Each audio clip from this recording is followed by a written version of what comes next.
Hello everyone! Today, we are going to be having a short introduction on modulo. So, what is modulo? In general, modulo is remainder. Specifically, modulo, or mod for short, is whatever remains after whole number division. As you'll see, we will use the percent symbol as our modulo operator, so keep that in mind. In the following example, you can see the integer division problem, 23 divided by 5.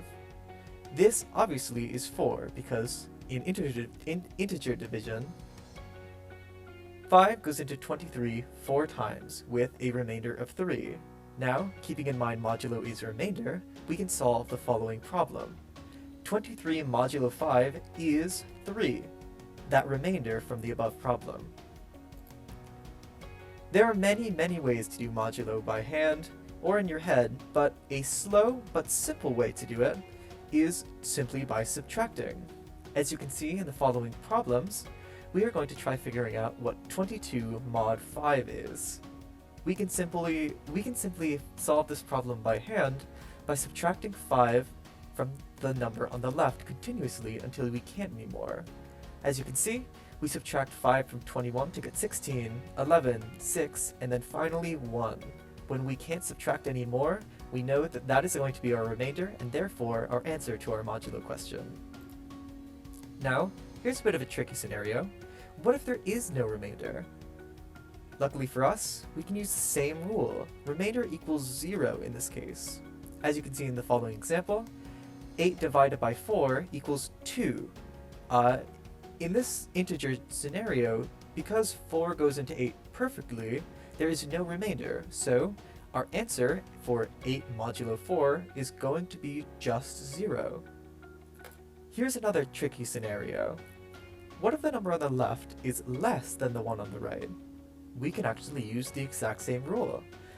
Using our integer division example below, we can see the scenario 4 divided by 10.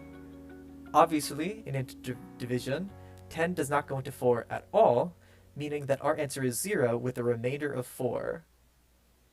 And so naturally, the equation 4 mod 10 is also going to be 4, because the remainder is going to be 4. Now, let's do a couple practice problems to see if we have this. First, we have 12 mod 5. Think about this for a second. I'll let you try it yourself, and then we'll do the answers. Okay, if you think you have the answer, or want to figure out how it's done, let's go through the first problem. 12 mod 5, all we need to do is simply subtract 5 from 12 a few times until we can get it as low as we possibly can.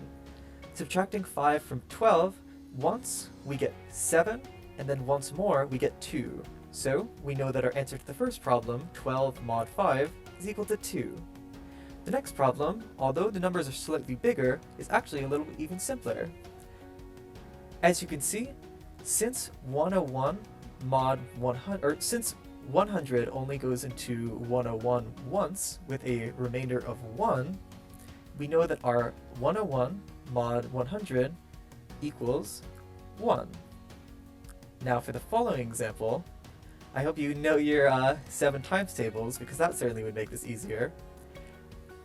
What we can do is we can check to see 7 and continue to subtract 7 from 30 and then the following numbers until we can try to find our answer. I'll give you a minute, see if you can figure that one out.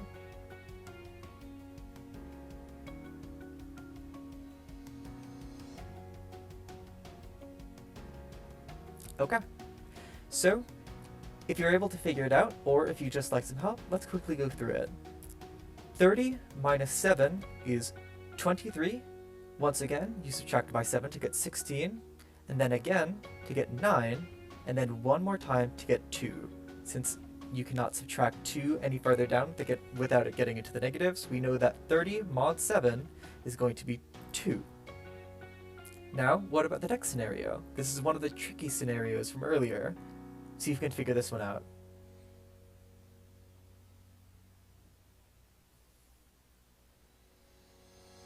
Okay, so the answer to this scenario is pretty simple. Because 5 goes into 10 perfectly, we know that the remainder is going to be 0. Now for the final problem, let's see if you can figure out this other tricky scenario.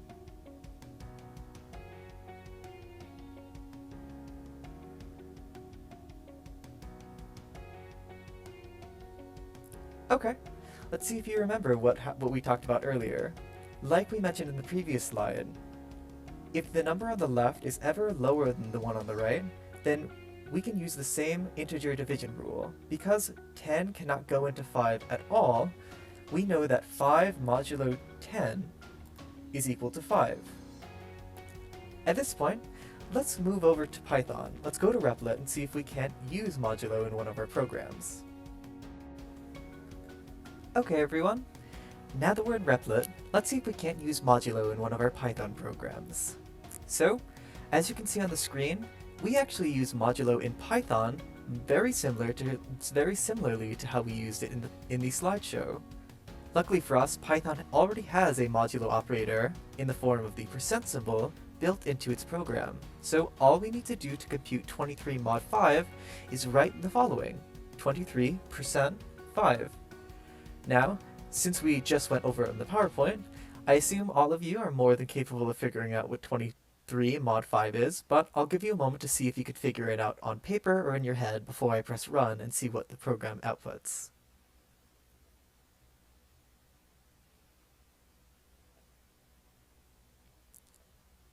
Okay, if it wasn't enough time, please feel free to pause it, but otherwise, I'm going to press run, and then let's see what happens.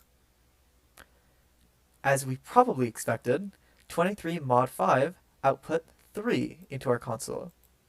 Now, just as a bit of practice, here are a few more print examples of, in Python, a couple scenarios where you might use modulo.